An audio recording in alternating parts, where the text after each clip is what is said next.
मजनूपति, अब तो हद हो गई।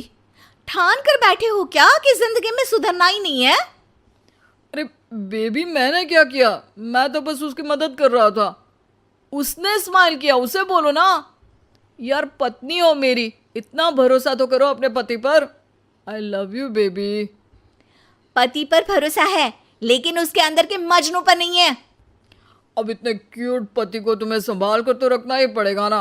मेरा क्या कसूर बेबी।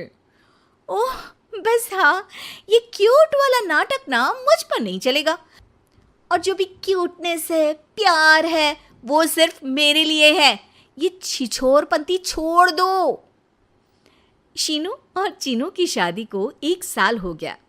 दोनों की है तो लव मैरिज, और दोनों के बीच लव भी बहुत है। लेकिन उस लव की ट्विस्ट कुछ अलग ही है, जो आप देख ही सकते हैं।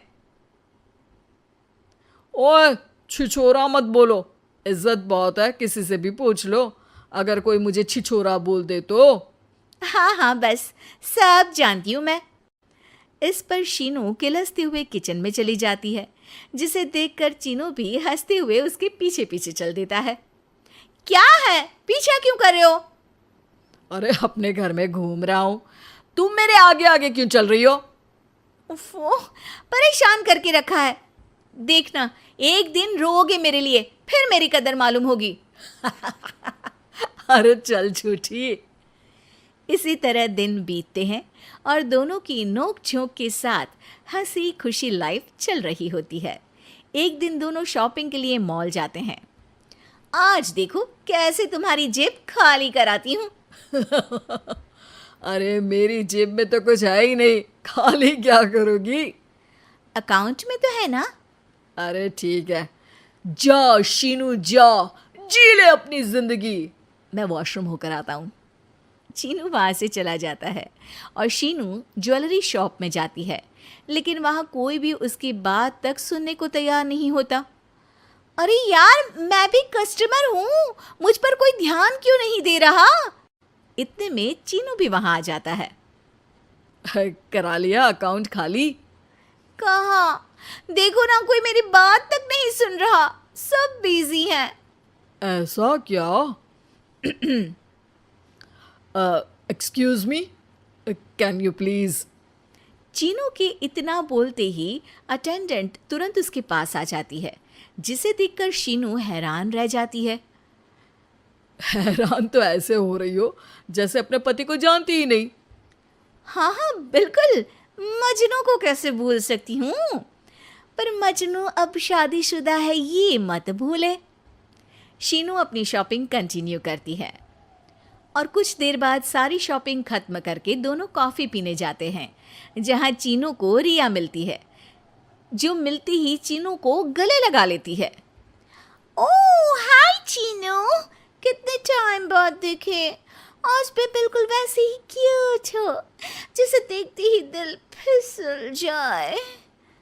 इस पर चीनू शीनू को देखकर तुरंत रिया को दूर करते हुए कहता है, अरे रिया, मीट माय वाइफ शीनू। और शीनू, ये रिया है, कॉलेज फ्रेंड। अच्छा शादी कर ली? ओके, मैं चलती हूँ, बाय। कॉलेज के मजनू, सब जानती हूँ कौन सी फ्रेंड है। वैसे वो मजनू वाली हरकतें आज तक बंद नहीं हुई ना। गले तो देखो कैसे लगाया था, जैसे उसकी पर्सनल प्रॉपर्टी हो। भूलो मत, तुम सिर्फ मेरी प्रॉपर्टी हो, और इस प्रॉपर्टी पर किसी ने नजर डाली या तुमने किसी को देखा भी तो दोनों की आंखें नोच लूंगी। ऐसा बोल शीनू गुस्से में वहां से चली जाती है, लेकिन इस बार चीनू उसके पीछे नहीं जाता। अरे बिना कुछ करे सुना गई, अपने आप आएगी वापस। चीनू शीनू का इंतजार करते हुए वहीं बैठ जाता है। इसी तरह कुछ घंटे बीत जाते हैं, लेकिन ना शीनू वापस आती है और ना ही उसका फ़ोन आता है, जिस पर चीनू घर पहुंच जाता है, पर शीनू वहां भी नहीं होती। ये सब देख वो बहुत परेशान हो जाता है। अरे ये कहाँ गई? इतनी देर हो गई, अभी तक तो उसे वापस आ जाना चाहिए था। चीनू सभी रिश्तेदारों और दोस्तों को कॉल करना शुरू करता है, पर कहीं से भी शीनू का कुछ पता नहीं चलता। कहीं गुस्से में इधर उधर तो नहीं निकल गई? अरे पर जाएगी कहाँ? पूरा दिन बीत जाता है, लेकिन शीनू की कोई खबर ना मिलने पर अब चीनू उसे ढूंढने बाहर निकलता है। अरे कहीं उसे कुछ हो तो नहीं गया? नहीं नहीं, मेरी शीनू को कुछ नहीं हो सकता। कुछ समझ में नहीं आ रहा, कहाँ जाऊँ, कहाँ ढूंढूं उसे। अब चीनू सभी पड़ोसी और आसपास के मार्केट में ढूंढ आता है, पर कुछ पता नहीं चलता। पूरा एक दिन बीत जाता है। चीनू परेशान होकर आसपास के सब अस्पताल में भी चेक करने लगता है, लेकिन हर जगह से हताशा ही मिलती है। मैंने क्या कर दिया? वो मुझे अच्छे से जानने के बाद भी मुझसे कितना प्यार करती है, और मैंने इस मजाक मस्ती में अपने प्यार को खो दिया। गुस्से में न जाने क्या कर बैठी होगी। अब उसे कैसे बोलूं कि मैं उससे कितना प्यार करता हूँ। लगता है मुझे पुलिस कंप्लेंट करनी चाहिए। चीनू के ऐसा बोलते ही उसके पीछे से आवाज आती है। कहा था ना, एक दिन मेरे लिए रोओगे तुम मजनू जी। पता चल गई ना पत्नी की कदर। शीनू को देखते ही चीनू तुरंत उसे गले लगा लेता है। कहाँ थी तुम? पता भी है मेरा हाल क्या हो गया? अगर मुझे टेंशन में कुछ हो जाता तो? वैसे तुम थी कहाँ? चल झूठे, तुम्हें कुछ नहीं होता। वैसे मैं रिया के घर थी। आखिर तुम्हें सबक जो सिखाना था, इसीलिए उसे अपने प्लान में शामिल किया, और आगे का हाल तो तुम जानते ही हो। तुम पागल हो, बिल्कुल पागल। ऐसा कौन करता है? जान निकाल दी।